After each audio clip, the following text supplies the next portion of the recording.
Hello, I'm Gary Scoggins, founder and president of Project151 Foundation. Greetings to you from Uganda, the Pearl of Africa. About 17 years ago, I came to this country, and my family and some of my close friends decided at that time that we would do a concerted effort to begin to invest our time, our energy, and our finances into the beautiful people of this beautiful country. At that time, I visited the home of David and Esther Kamanzi and saw and met some young girls that had been in the sex traffic, and David and Esther had taken the time to rescue them and were allowing them to live in their home. When I got home, my wife and I discussed it, and we began to make a real strong effort to financially invest to help build a home for those girls to live. Over the years, those girls have grown up and become beautiful young women. In fact, just a few days ago, I met one of them who now is in her late 20s. She has a beautiful husband, a loving husband, a child, and another child on the way. That was so exciting for me to see that she had grown up and become and was living a beautiful life, her best life, because of what the home had done for her. Over the years, it has blossomed past that into accepting and receiving any child who might have been abandoned or left alone to try to survive on their own. Currently, there are over 50 children in just the primary age living in that home.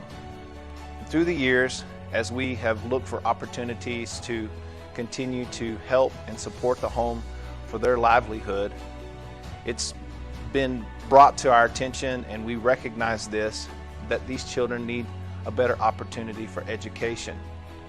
At one point, the home was operating a small school, a wooden structure, but due to government regulations, there was a problem, and so we had to demolish that building, and now it changes the focus to how do we educate these children. In 2020, through private donation, we were able to acquire the build site, the land. Most recently, just a matter of fact, a few days ago, you'll see on this video some myself and David, some of the young men that have grown up in the orphanage, and the architects that designed the school itself, and the plans and the renderings are all there. We were looking at them, and because we wanted to see a vision and see what it would look like laying out on the property, we went out, we staked it off, we roped it off, and that was such an exciting day to see, because it moves us to where what we wanted to see all these years becoming a real reality.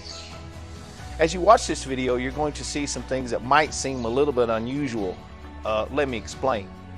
You're going to see some cows, some dairy cows. There's about 5 of them, and Sam, he's the caregiver. He takes care of the cows, he milks the cows, he does all of those things every day, makes sure that they're fed, they're grazing, nutritionally sound, and does a really good job.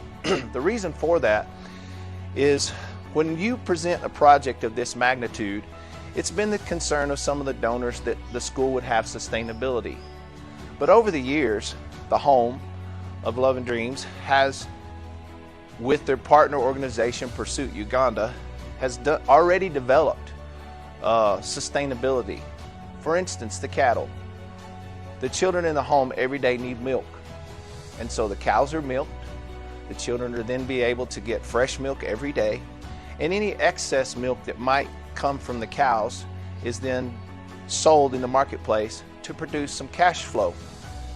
You'll also see there's about 2,000 laying hens.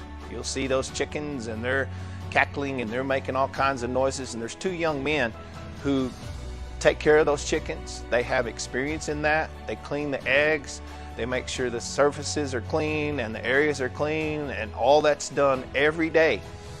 Several years ago, the idea was to give children in a home an egg to eat every day. at least one. Now it's more than one. But any eggs that the children don't use will be also sold in the marketplace to provide a cash flow system.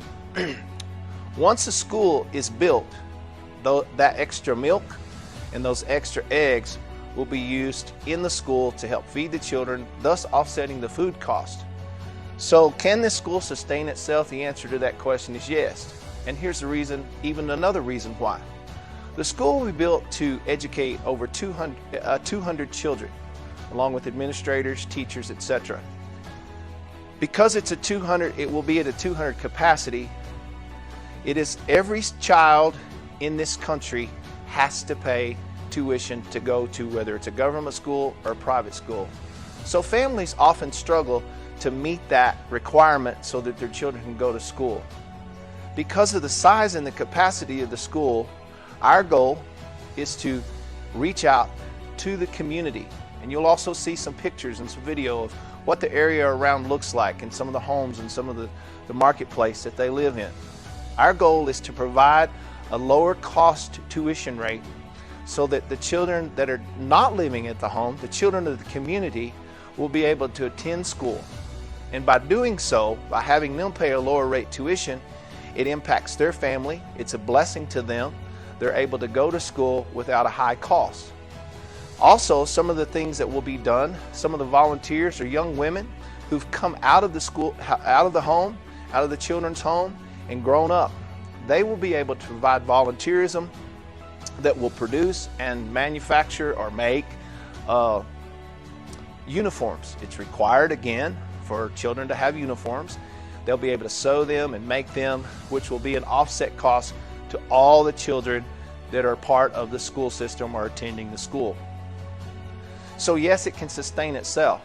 And the beauty of it is, by having outside children, not the children in the home, pay tuition, it offsets the cost for the children in the children's home, and they will be able to go to school absolutely free.